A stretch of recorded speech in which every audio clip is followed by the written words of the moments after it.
Welcome to Love Lines.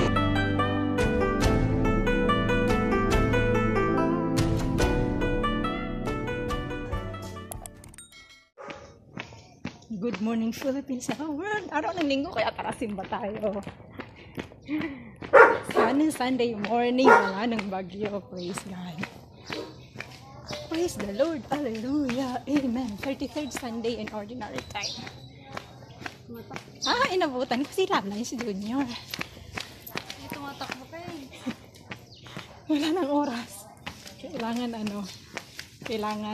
magmadali. Malapit na 4 minutes lang in advance ng rulo natin sa bahay. Wow, ang ganda ng gumamela.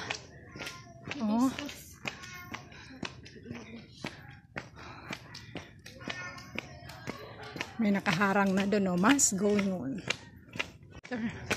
Tayo po ngayon ay nasa 33 linggo sa karaniwang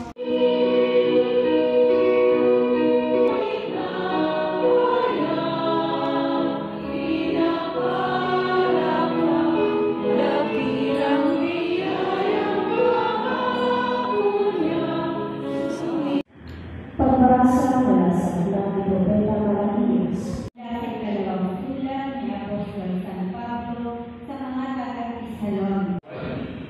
Ay sigurado ko ligtas ka. Ay sigurado ko kung ngayon. Hindi pa ako mayroon ako ngayon.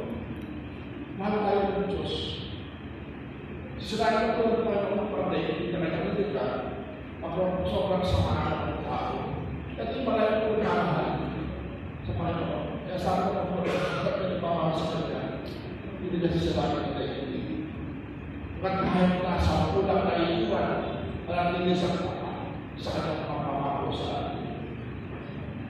Ay inaanyayahan sa banal na misa bilang paghahanda para sa dakilang kapistahan ng Kristong Mahal.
Sama ka na lang.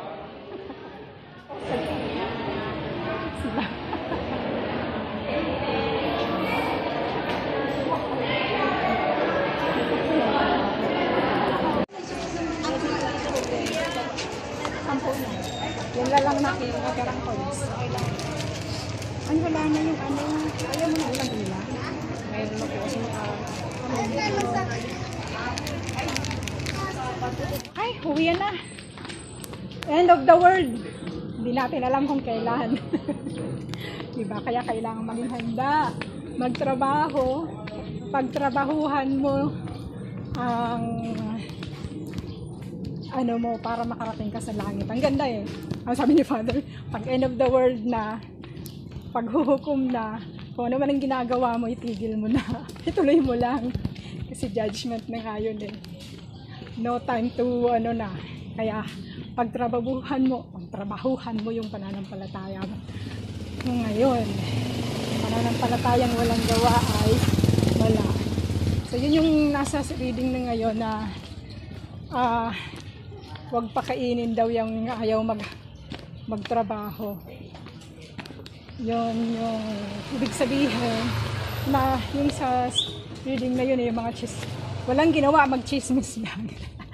Mag-chismis lang nang ialam lang sa buhay ng may buhay. So, kailangan habang nandito tayo, habang may panahon pa, magtrabaho, gawin lang ang normal na ginagawa, pero nang ayon sa pananalig at pananampalataya, para pagdating ng araw ay sa langit tayo mapunta. Okay.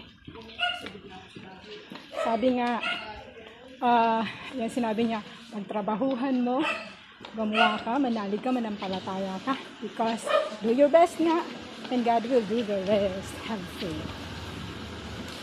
Alright. Isa pa pala, huwag kang matakot nga. Huwag kang matakot, manalig ka lang, yun. Kasi maraming yung mga signs na malapit na yung end of the world, pero hindi natin alam kung kailan dahil Diyos lang ang nakakaalam. Dalawang bagay daw hindi natin alam. Diyos lang nakakaalam yung end of the world at ang end of our lives. So habang buhay tayo, trabahuhin natin na sa langit tayo mapunta. Alright? So that's all for now. Thank you so much for watching. Once again, this is Love Lines. Have a good day and God bless.